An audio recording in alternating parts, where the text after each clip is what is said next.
If there is something, if I have committed some crime, it's being indigenous. If the vice president has committed some crime, it's implementing social programs for the humble and the poorest sectors, seeking social justice. And I'm convinced that there will only be peace when we can guarantee social justice. If that's a crime or a sin, our crime or sin is to be ideologically anti-imperialist. The whole world. Evo Morales speaks in Mexico. He is in Mexico because there was a coup by the military, the oligarchs, to take him out of office. This has been a bee in my bonnet. I've had, for whatever reason, an attachment to this very specific story that has plagued me immensely. Maybe it's because I think a lefty was taken down. And you can't say bad things about him because there's nothing necessarily bad in the kind of metrics that we would consider metrics. He was a successful president. Cut poverty in half, including extreme poverty, increased the GDP magnificently, looked out for the interests of the public itself. He nationalized the gas reserves and used those in order to fund social programs to benefit the public, including a national health program. He was a successful president. You can tell by such because he won by over 10 points, meaning he won within the first round of the election. After winning in the first round of the election, by the way, the right wing is pissed off because he ran again. Now, the Supreme Court co-signed him running again, meaning it is perfectly legal for him to run again, and he won. Their issue was that they couldn't beat him at the ballot box. So what did they do? Almost as if scripted, they howl. The OAS, an organization that is funded mainly by the United States, says there's something dodgy with the election results.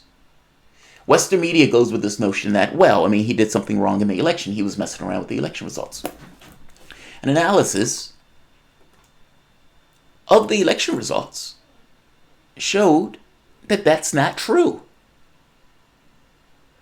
This paper results from the statistical analysis of the election returns and tally sheets from Bolivia October 20th elections. The analysis finds no evidence of irregularities or fraud affected the official result that gave Evo Morales a first-round victory. The OAS didn't put out any information to prove what they were saying. They just said it, and it was just co-signed by the United States, including the president and including Rubio. Interesting thing, though. Newsweek, early on, Bolivian lawmakers sent a letter to Donald Trump asking him to intervene into their election. But look at how.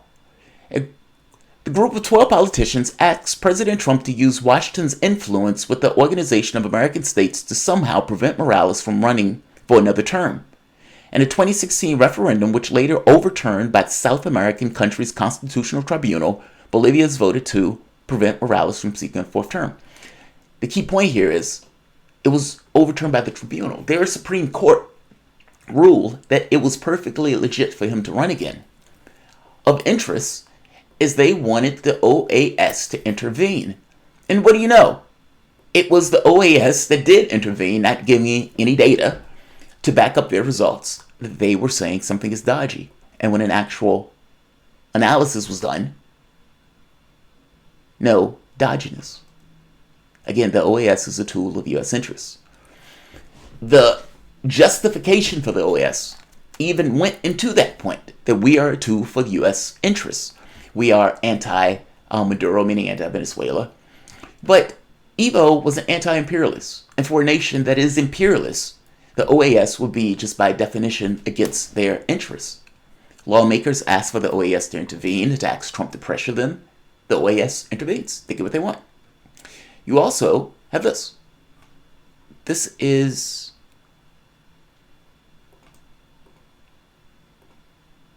Where is it? Right here.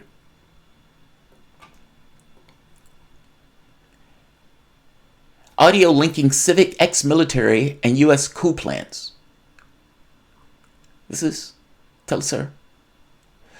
Radio Education Network of Bolivia leaked 16 audios, including opposition leaders who are calling for a coup d'etat against the government of Evo Morales, political action which would have been coordinated from the U.S. Embassy. Among them mentioned in the audios are the U.S. Senators Marco Rubio, Bob Mendez, and Ted Cruz, who would maintain contact with the Bolivian opposition in order to achieve a possible regime change in the South American country. And what do you know? That's exactly what happened. Right-wing thugs, fascists, combining with the oligarchs, start setting and burning opposition headquarters. Carlos Mesa was the opposition leader. That was the person who was running against Evo Morales in that race. Carlos Mesa has an association, or was part of a think tank called the NED. I'm sorry, not the NED. Where's my...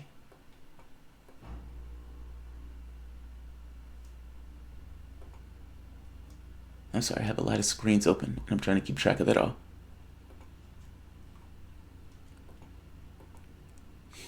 So Carlos Mesa, who ran against Evo Morales, was part of a U.S. think tank.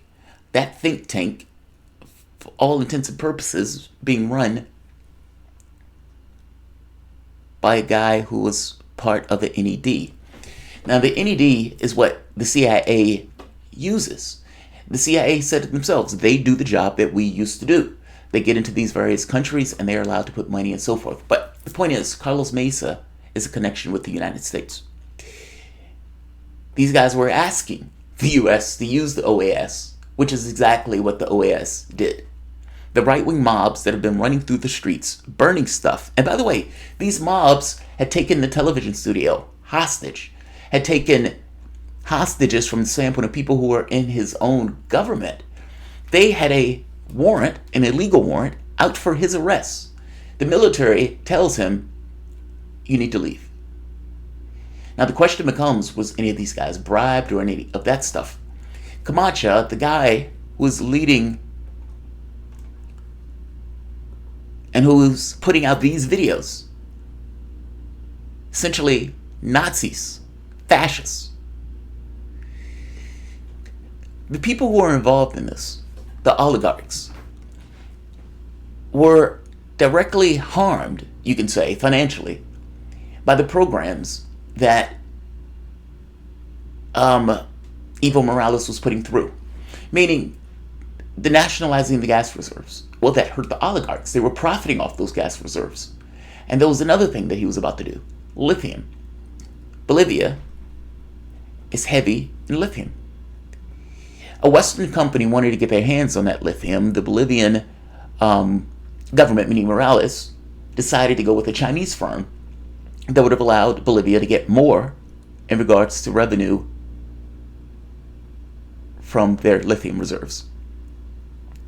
Western countries wanted to profit. He decided to go with China. Now, think from the context of the United States. What I've just told you, everything I've just told you is true. All of these were mainstream articles. They wanted intervention by the U.S. through the OAS. The OAS did just that. The U.S. has an outweighed influence in the OAS's affairs. Not to mention the justification for the OAS is, for all intents and purposes, U.S. interests. The OAS goes and says an election was dodgy without getting any evidence that the election was dodgy. An analysis of the election says he won in the first round. The election was legit. The military, after all of these protests erupt with these right-wing gangs roving through the place, attacking members of his staff, members of the government itself, attacking indigenous populations. Because keep in mind, a lot of these guys are outright fascists. They're racists. The racists and the oligarchs came to an agreement. These, you can call it an oligarch revolution, set stuff on fire. They are outright vicious and violent. They've started mass arrests. Some people have been killed. The military have been roving the streets. The cops have been cutting off the secondary indigenous flag off their name tags, which gives you this impression of who they are and what they represent. The military tips off Evo. You need to leave. Evo flees to Mexico. Everything I've just told you is true.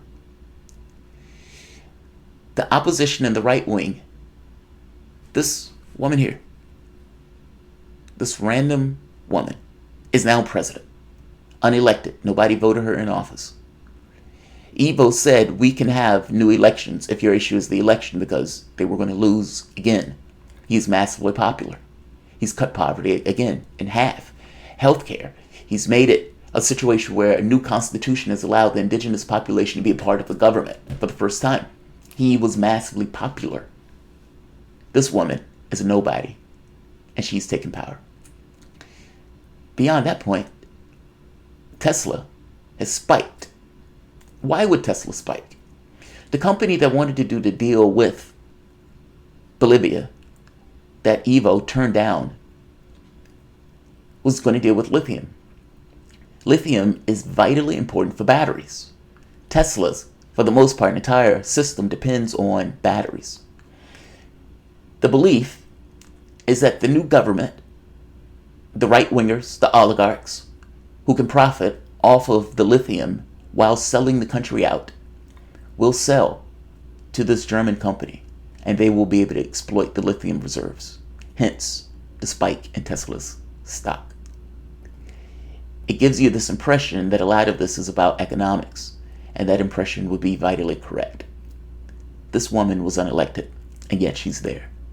And the belief is she will do a deal. Hence, Tesla stock.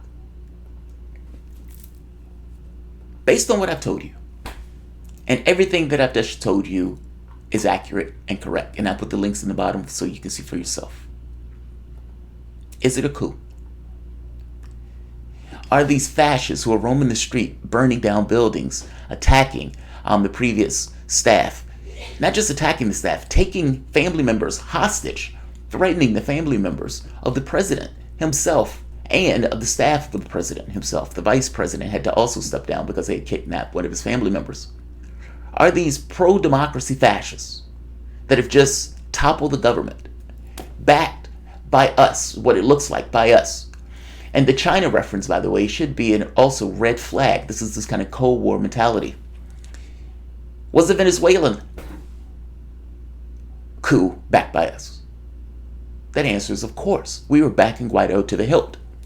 Was the first Venezuelan coup backed by us? The one that tried to take Hugo Chavez out? Yes, it was. Was the Honduras coup backed by us? With Hillary Clinton? Yes, it was. Hillary Clinton even owns up to the role that the United States played in, even though she tries to downplay the notion that it was a coup. The guy was escorted out in his pajamas.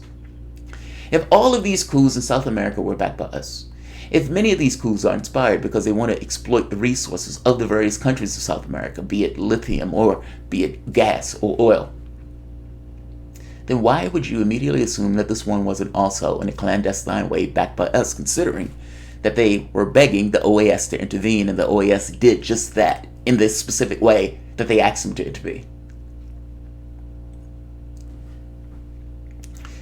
If what I just said is true, which all of it is, and the president had to flee to Mexico to avoid being arrested with a warrant for a government that at that point ceased to exist,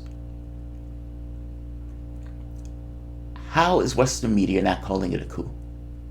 Why is Bernie Sanders the only candidate in the race that called it a coup, essentially calling it exactly what it was, because it fits all definitions of a coup backed by us? If it is very clear that the U.S. is taking clandestine actions, be it in the Ukraine, be it in Syria, be it in various places in Africa, be it in Libya, which that's true, be it in Venezuela, which was just out in the open at that point, be it in Honduras, why do you look at this and come to the conclusion that it's not a coup when all likelihood and probability is that the U.S. in some way was involved, even if it was just pushing the OAS, whether it was resources, whether it was payments? There was a patsy in the country, meaning the oligarchs and the fascists that were perfectly willing to do the job with the backing of the United States with that dodgy OAS report. When you add China into it, it starts to look that much more interesting, seeing as the U.S. is in a trade war with China, has been doing everything possible to stop China and their companies from expanding. If we have a history of this, why doesn't the media know that? And if everything that I just told you is true, which it is, how does Western media not call it a coup when it is indeed a coup? Secondary, or the last question. If I'm right, then Western media is wrong. And they're giving you this from a perspective that is jaded and from a particular perspective. If they are wrong on this, and the perspective that they're giving you is wrong, meaning they're not calling it a coup when it is indeed a coup, and they're not attaching us, or even the potential of us, when indeed we have a litany of history in South America, where in no way should you avoid that particular speculation. If I am right, then what they're giving you is a skewed perspective of the world. What I'm asking you is, if they're giving you a skewed perspective of the world here, what about other stories? Why do you believe that this story will be unique in the perspective that they're giving you that drops the context that is necessary for you to fully understand the story in the way that the story should be understood? What about these other stories? Is Trump really defending the oil in Syria, or is he stealing the oil? Was Obama running clandestine operations in Syria that helped provoke that war, killing 500,000 people? That answer is yes. Did the Libyan uprising, was that a successful mission in the way that the United States calls it? And do you believe that roving gangs and selling black people in Libya is success? I'm asking you to analyze and look at the way your media reports the stories versus the reality of the actual story, and question whether or not this drop in context is something that they give you persistently when they're looking at sources and stories around the world, meaning dropping our role and that we even exist as an entity from the standpoint of how other countries respond and relate, and even in the understanding of the story in and of itself. Is this a coup or not?